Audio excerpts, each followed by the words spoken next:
போதும். அவன் அல்ல, இவனே நீதிமானாக்கப்பட்டவனாய் தன் வீட்டுக்கு. 2 பேர் தேவாலயத்துக்கு போனாங்க. ஒருத்தன் பரிசேயன், இன்னொருத்தன் ஆயக்காரன். பரிசேயன் என்றால் அந்த காலத்துல அவங்கள மிஞ்சறதுக்கு ஆளே கிடையாது. அவங்க எபிரேயர்கள், யூதர்கள், எபிரேய சாஸ்திரங்களை கரைச்சி குடிச்சவங்க. நியாயப்பிரமாணம் அவங்க ஃபிங்கர் டிப்ல இருக்கும். அவங்கள மாதிரி வசனம் சொல்ல முடியாது, அவங்கள மாதிரி நியாயப்பிரமாணத்து சத்தியத்தை போதிக்க முடியாது.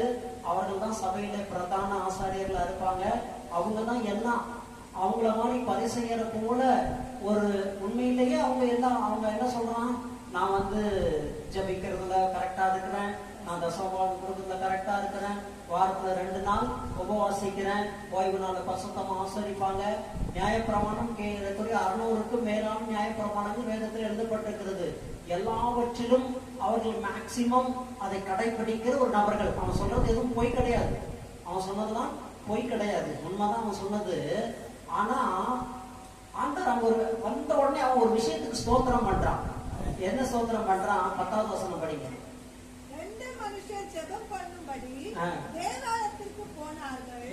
ஒருவன் பரிசேயன், மற்றவன் ஆயக்காரன். பரிசேயன் நின்று, தேவனே, நான் பரிகாரர், அநியாயக்காரர், விபச்சாரக்காரர் ஆகிய மற்ற மனுஷரை போலவும் இந்த ஆயக்காரர் போலவும் இராததினால் உம்மை ஸ்தோத்தரிக்கிறேன். ஸ்தோத்திரம் எதுக்கெல்லாம் ஸ்தோத்திரம் பண்றான் பாருங்க. எதுக்கு ஸ்தோத்திரம் பண்ணணும்?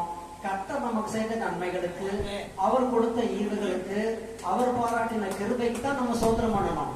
அதை விட்டுட்டான். நான் அந்த விபச்சாரக்காரனை போல இல்ல, இந்த பரிகாரரை போல இல்ல, ஏன் அவளை ஏன் நிக்கிறானே இந்த ஆயக்காரனை போல நான் இல்லாததற்காக உண்மை ஸ்தோத்திரத்திலே எவ்வளவு வினயமா பண்றான் பாருங்க. ஆண்டவர் என்ன சொல்ல வர்றாருன்னா, don't compare with others. மற்றவங்களோட நீ ஒன்ன தொடர்பு படுத்தி ஒப்பிட்டு பார்க்காத. ஹல்லேலூயா. பிறரை மட்டமா நினைக்க கூடாது, யாரையும் மட்டமா. இன்னைக்குதான் அவங்க விசுவாசியா சபைக்குள்ள வந்திருப்பாங்க. அவங்களுக்கு 4 வசனம் தான் தெரியும். அவங்க ஏதோ அவங்களுக்கு தெரிஞ்ச ஒரு சாட்சி சொன்னா கூட அப்படி நக்கெல்லாம் பார்க்க கூடாது. நமக்கு எல்லாம் தெரியும், நான் ஒரு சீனியரு, நான் ஒரு பெரிய விசுவாசி அப்படின்னு நீங்க நினைக்க கூடாது. அவங்க குழந்தை போல புதிதாய் வந்தவர்கள். அவங்களை எப்படி நடத்தணும்னு மெய்பேர் இருக்கிறாரு, ஐயாவுக்கு தெரியும். அதற்கான ஞானத்தை பாருங்க. ஒரு பாஸ்டர்ஸுக்கு தான் ஒரு சீனியர் விசுவாசி எப்படி நடத்தணும், ஜூனியர் எப்படி நடத்தணும், புதிதாய் வந்தவங்களை எப்படி நடத்தணும் தெரியும். அப்ப இந்த பரிசைய இவன் ரொம்ப கற்று தேர்ந்ததுனாலே என்னையோ இவனுக்குள்ள ஒரு ஆவிக்குரிய பெருமை இருந்தது. அதனால அவன் சொல்றான், நான் அவனை போட இல்லை, இவனை போட இல்லை,